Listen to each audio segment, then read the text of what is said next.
योगी बाबा जब बुलडोजर चलाते हैं तो किसी के दिल में आग लग जाती है। विपक्ष पार्टी हमेशा इस पर दबाव डालती है कि क्यों बुलडोजर चल रहे हैं उन लोगों पर जिन्होंने गलत काम किए हैं, माना कार्रवाई होनी चाहिए। इसी के ऊपर कुछ महान हस्तियों ने कोर्ट पर एप्लीकेशन डाली थी कि भाई साहब ये गलत कर रहे हैं योगी सरकार।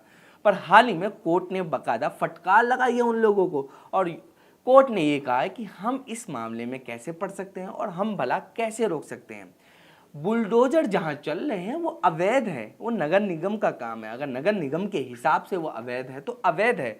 अगर अवैध चीज तोड़ी जा रही है यानी कि आप सरकार की संपत्ति हड़प रहे हैं और सरकार जब उसे ले रही है तो आप लोग उसमें ऑब्जेक्शन उठा रहे हैं, क्या ये सही है? और अगर हम इसमें बीच में बोलेंगे तो थोड़े बुद्धू टाइप हम भी लगेंगे।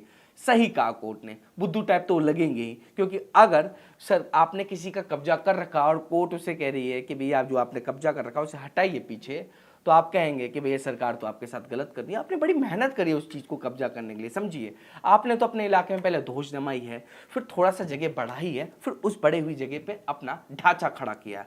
जब वो ढांचा टूटता है तो दर्द तो होगा ही, क्योंकि ना जाने कितनी मेहनत के बाद वो ढांचा बना था आपको, ना जाने कितने लोगों को डराया होगा, ना जाने कितने मिस्त्रियों को बुलाया होगा, उसके बाद वो ढांचा खड़ा कराया होगा। पर योगी सरकार में यानी बुलडोजर बाबा ने जब बुलडोजर चलाया होगा तो चंद मिनट में वो ढांचा टूटकर गिर गया होगा।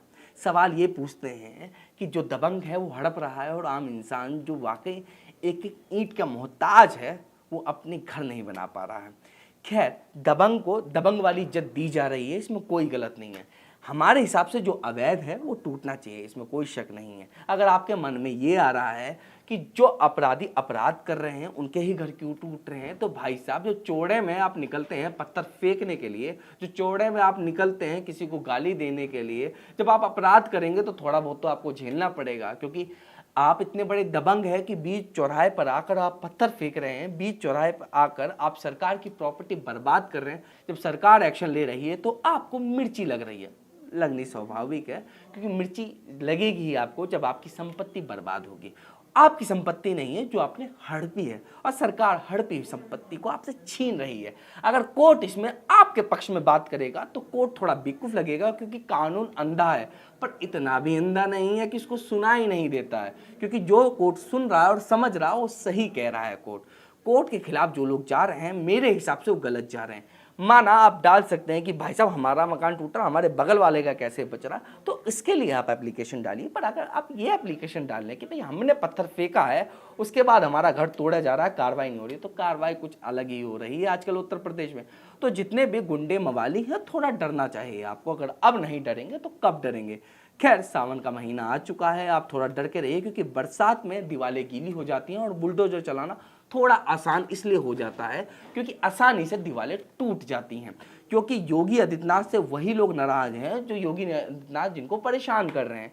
खैर, ऐसा नहीं है कि योगी आदित्यनाथ सारे काम अच्छे कर रहे हैं, पर जो काम बुलडोजर वाला कर रहे हैं अपराधियों के खिलाफ कहीं ना कहीं सही कर रहे हैं। क्योंकि अगर आप अपराध कर रहे हैं और आपको सजा मिल रही है तो इसमें गलत क्या है?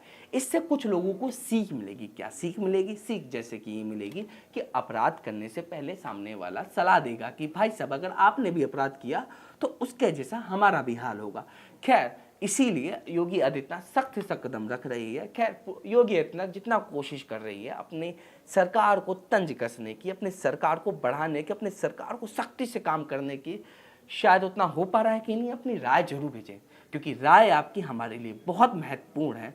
और खबर आपको अच्छी लगे तो लाइक करें, खबर बेकार लगे तो डिसलाइक का बटन है उसे भी दबा दीजिए, और खबर आपको अच्छी लगे तो शेयर जरूर कर दीजिएगा। और भी अपडेट्स के लिए बने रहें ऑथम न्यूज़ के साथ। धन्यवाद।